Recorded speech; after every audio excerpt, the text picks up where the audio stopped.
This story begins not in Japan, but in Germany. And not just any Germany, Germany in the 1930s and 1940s. The time when the world teetered on the edge of war, with ominous clouds gathering on the horizon. And there, in the heart of this storm, was a young inventor named Felix Wankel. Felix's name is now synonymous with one of the most iconic and controversial engines in automotive history, but his journey is far from simple. It's a story of brilliance, madness, and the long, winding road to revolution. Felix Wankel, despite being remembered for his engine, may also be someone you'd want to distance yourself from after learning about his background. The Wankel engine, revolutionary as it was, came from a man who was on the wrong side of history. Wankel's story is as much about the invention as it is about the dark path that led him there. In the pre-war years, Felix Wankel was just like many other impressionable Germans of the time, drawn into the rising wave of nationalism and fascism. He was young, idealistic, and eager to be part of something bigger than himself. He wasn't just swept into the fascist movement. He was a willing participant. Wankel found himself inspired by the rallies and the promise of power. It was a dangerous time, and as Germany descended into the chaos of fascism, Wankel's involvement wasn't just circumstantial, it was active, even enthusiastic. In the 1930s, Wankel was all in on the fascist movement, pushing for tougher tactics. He was so passionate about his beliefs that he ended up getting kicked out of the party for pushing them to be even more aggressive. Despite being kicked out, he remained involved in the regime, advising them on technological matters and working within the system to further his own ambitions. This was a man who would go to any lengths for success, even if it meant working for one of the most destructive regimes in modern history. But despite his dark affiliations, Wankel was undeniably a brilliant mind. I'm not telling you this to ruin your perception of Mazda or to make you hate Wankel, but simply to show you how strange and surreal the course of history can be. A radical scientist on the wrong side of history, miles away from Japan, would go on to shape the story of a small Japanese car company, Mazda, that would embrace his invention only to face failure in the process. This is a tale of ambition, invention, and ultimately the story of how both Wankel and Mazda tried and failed to reach the greatness they so desperately believed was within reach. Despite his radical beliefs, Wankel was undeniably a visionary. He was determined to create something completely new, something that could revolutionize the way the world looked at engines. Wankel was the kind of inventor who had no formal engineering background. In fact, he didn't even have a driver's license. But from an early age, he was fascinated by the idea of a simpler, more efficient engine. Wankel's vision was clear. He wanted to create an engine that could perform the 4 stages of internal combustion: intake, compression, combustion, and exhaust, with as few moving parts as possible.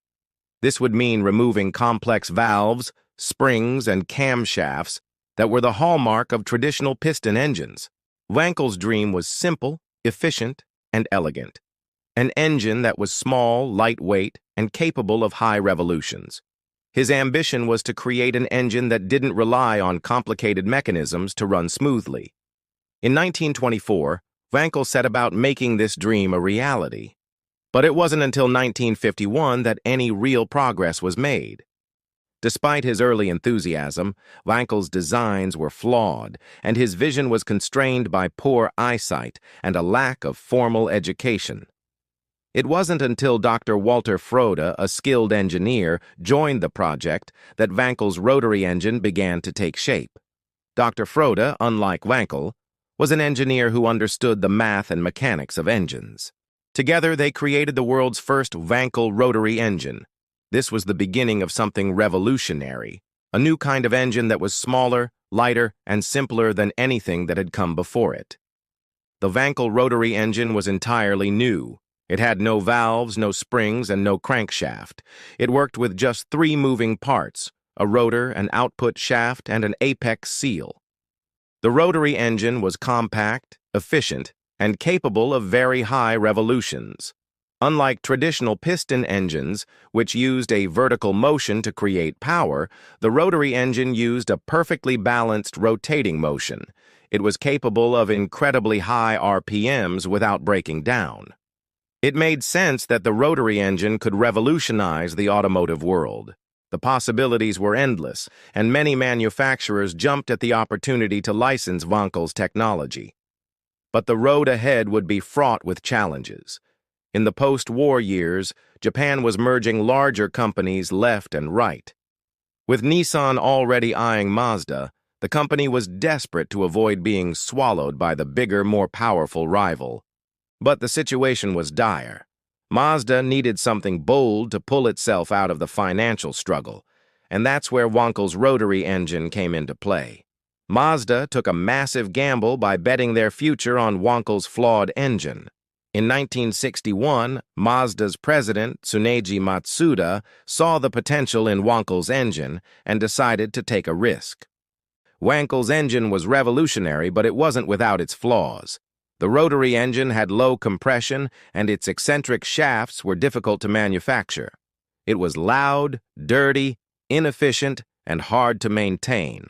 But Matsuda was determined to make it work. He saw the rotary engine as the key to Mazda's future, a way to put the small underdog brand on the map. Mazda's faith in the rotary engine came to a head in 1967 when they released the Mazda Cosmo. This car was powered by the revolutionary Wankel engine, and Mazda was hoping that it would take the automotive world by storm. The Cosmo was unlike anything else on the market. A small, lightweight sports car powered by the rotary engine. It looked fast, even if it wasn't. But the Cosmo wasn't perfect. While its design was unique and its handling was excellent, it lacked power. The rotary engine's performance wasn't enough to make the car competitive with other sports cars of the time. The Cosmo's top speed barely cracked 100 miles per hour, and it took a sluggish 8 seconds to accelerate from 0 to 60 mph. But despite its shortcomings, the Cosmo had something that other cars didn't. A new, innovative engine. It was a car ahead of its time, and it gave Mazda the confidence to push forward with their vision for the rotary engine.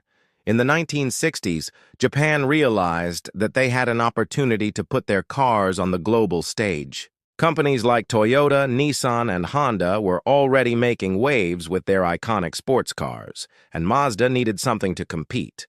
The Cosmo was Mazda's answer. Designed by Heiji Kobayashi, the Cosmo was inspired by the Ford Thunderbird, Ferrari, and even the Japanese bullet trains. It was sleek, fast-looking, and offered a futuristic feel. The small, compact size of the rotary engine allowed for a shorter hood, setting it apart from other cars of the time. However, while the design was impressive, the Cosmo's performance didn't quite match its appearance. The car's 109 horsepower engine wasn't enough to make it a true contender in the sports car market. But Mazda wasn't done yet. Despite the lackluster performance, the Cosmo gained attention, especially after competing in the 84 Hours of the Ring, an endurance race around Germany's Nürburgring.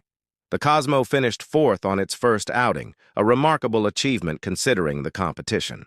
While it didn't go on to become an icon like the Nissan 240Z or the Toyota 2000 GT, the Cosmo was enough to establish Mazda's reputation in the world of sports cars.